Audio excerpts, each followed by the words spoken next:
नमस्कार मित्रांनो. पश्चिम बंगालची निवडणूक पुढच्या महिन्यात बहुतेक सुरू होईल आणि त्या संदर्भात वेगवेगळे दावे प्रतिदावे सुरू झालेले आहेत. वेगवेगळ्या चॅनलमध्ये वेगवेगळे डिबेटमध्ये अशी चर्चा सुरू आहे की यावेळीसुद्धा ममता दिदी या विजयी होतील आणि त्या बी जे पीला जुमानणार नाहीत.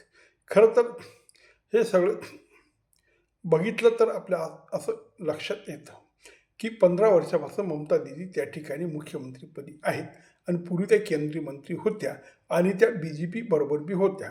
त्यानंतर त्या काही काळ काँग्रेसबरोबर होत्या. खरं तर त्या मूळ काँग्रेसच्या. पण नंतर मग त्यांनी स्वतःची सत्ता मिळवण्यासाठी त्यांनी काँग्रेसला बाजूला केलं आणि काँग्रेसचं नेटवर्कच त्यांना येऊन मिळालं आणि त्यांनी डाव्यांचा प्रभाव केला. आता त्या गोष्टीला 15 वर्ष झाली. मध्यंतरी ते बी जे पीकडे रेल्वे मंत्री होते, पण मग बी जे पीशी त्यांचं बिनसलं आणि मग त्या स्वतः पश्चिम बंगालमध्ये स्वतंत्र लढू लागल्या आणि त्यांनी हा किल्ला मोठ्या प्रमाणात शाबूत ठेवला.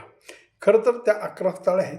खरं तर त्या हिंमतबाज आहेत आणि त्या धैर्यशील असल्यामुळे त्या तोडीसतोड उत्तर देतात आणि त्यामुळे त्यांचा आक्रमकपणा बघून डावे बी फारसे पुढे आले नाही आणि काँग्रेस बी त्या ठिकाणी चितपट झाला.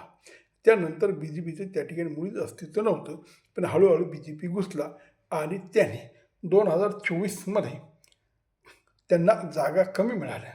पण 19च्या लोकसभामध्ये त्यांना 18 जागा मिळाल्या होत्या. पण 2024च्या विधानसभेमध्ये त्यांनी 78 जागा इतकी मजल मारली. पण तरीही ममता दिदी यांना 200च्या वरती विधानसभेच्या जागा मिळाल्या.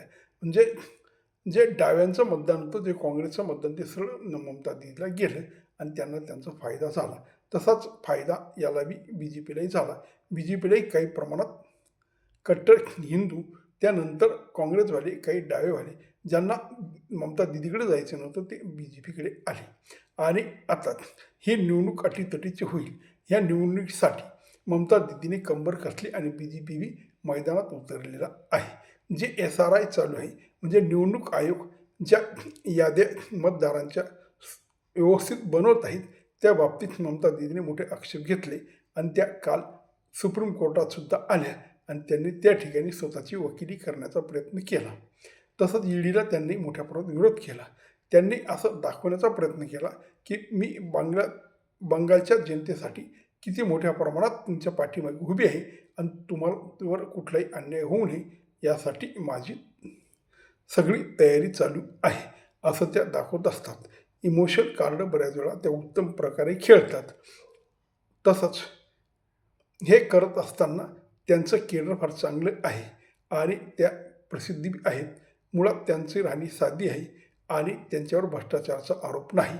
त्याच्यामुळे त्यांना मोठ्या प्रमाणात लोक आजही मानतात आणि त्यातल्या त्यात तिथला जो मुस्लिम समाज आहे तो मोठ्या प्रमाणात आजही त्यांच्या पाठीमागे आहे. तेवढ्यासाठी त्यांनी SRIला विरोध केला. कारण निवडणूक आयोग जेव्हा मतदार याद्या सीमित करत होते तेव्हा त्यांनी बांगलादेशहून राहणारे बांगलादेशी मुसलमान आणि ब्रह्मदेशामधून आलेले ते जे मुसलमान आहेत त्यांना यांनी कागदपत्र दाखवून त्यांना घालून द्यायचा सुरुवात केली आणि हा सगळा कार्यक्रम बी जे पी करत आहेत असं म्हणून ममता दिदी त्यांच्या पाठीमागे उभी राहिली आणि तिने सांगितलं की SRI आम्हाला मंजूर नाही, कारण SRIमुळे बऱ्याच BLOचे मृत्यू झाले. अशा पद्धतीने त्यांनी भूमिका घ्यायला सुरुवात केली. पण आता नक्की कळेल की पुढच्या निवडणुकीमध्ये कोणाचं पारडं जड पडतं. खरं तर ममता दिदीचा एक चेहरा आहे. ममता दिदीची एक जमेची बाजू आहे. त्या बंगाली असून त्या स्थानिक तिथल्या आहेत. तसंच त्यांचं केडर चांगलं आहे, आक्रमकता चांगली आहे. लोकांना त्या सतत दाखवतात मी बंगाली लोकांसाठी, बंगाली भाषेसाठी, बंगाली प्रांतासाठी खूप काही करू इच्छिते, पण मला बी जे पी करू देत नाही. हे बाहेरचे हिंदी भाषिक लोक तुमच्यावर राज्य करू बघतायत, त्यांना आपल्याला राज्य करू द्यायचं नाही, असा प्रकारचं त्याची आक्रमकता आहे.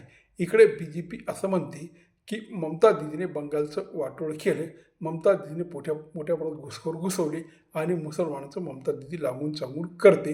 त्याच पद्धतीने त्यांचा असं आरोप आहे की जी बांगलादेशाची भारताची जी सीमारेषा आहे त्या ठिकाणी कुंपण घालण्यासाठी जी जागा लागते ती पश्चिम बंगाल देत नाही आणि तसंच मोदीने ज्या योजना लावल्या त्या योजना सामान्य व्यक्तीपर्यंत ममता दिदी जाऊ देत नाही असे आरोप प्रत्यारोप आहेत. तेव्हा मग याच्यामध्ये बंगाली जनता नक्की काय निर्णय घेईल आपल्याला काही दिवसात कळेल. पण आता जर नीट विचार केला तर भाजपला अनुकूल स्थिती आहे का? भाजपच्या कोणत्या जमिनीच्या बाजू आहेत? मुळात भाजपचा मोदी हा चेहरा आहे आणि संघाचं उत्तम नेटवर्क त्या ठिकाणी आहे आणि BJP नेहमी प्रचाराला चांगली आघाडी घेते. तसंच ममता दीदीचं 15 वर्षात कारभाराची इन्कम्बन्सीचा फायदा मोदींना मिळेल आणि त्या ठिकाणी असणारी गरिबी, उद्योगधंदे नसणे, इंडस्ट्री उभी नसणे यामुळे ते सुद्धा त्याला त्याचा फटका बसू शकतो. कारण BJP म्हणते आम्ही कारखानदारी आणू, आम्ही इंडस्ट्री उभी करू अशा प्रकारचं आश्वासन त्या ठिकाणी आहे आणि मोठ्या प्रमाणात ममता दीदीच्या पाठीमागे ममताजीसोबत असणारे नेते आज BJPकडे आले आणि निवडणूक काळात ते येतील. त्याचा फायदा BJPला होईल. पण प्रतिकूल जर परिस्थिती बघितली तर नेटवर्काचा मोठा अभाव BJPकडे आहे. BJPकडे मुख्यमंत्र्याचा चेहरा नाही आणि मुसलमानांचा मोठा अडथळा आहे कारण मुसलमान BJPला मतदान देत नाही. मग या ध्रुवीकरण होतं का? मुसलमान ममता दीदीकडे आणि हिंदू BJPकडे असं होईल का?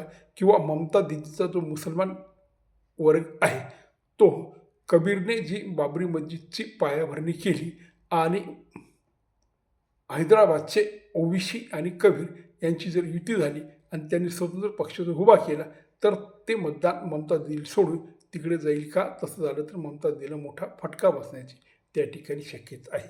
आणि महत्त्वाचं म्हणजे ममता दीदीची अनुकूल बाजू आक्रमक राजकारण आहे, चेहरा आहे, स्वच्छ प्रतिमा आहे, भावनिक खेळी खेळतात आणि त्यांच्यामध्ये मुस्लिम पाठीमागे आहेत. तेव्हा मित्रहो या सगळ्या गोष्टीमधून आपल्याला लवकरच कळेल की नक्की पुढे निवडणुकीमध्ये बंगाली माणूस कोणाच्या पाठीमागे उभा राहतो आणि कोणाचं वर्चस्व किंवा कोणाची सत्ता त्या ठिकाणी येते. नमस्कार.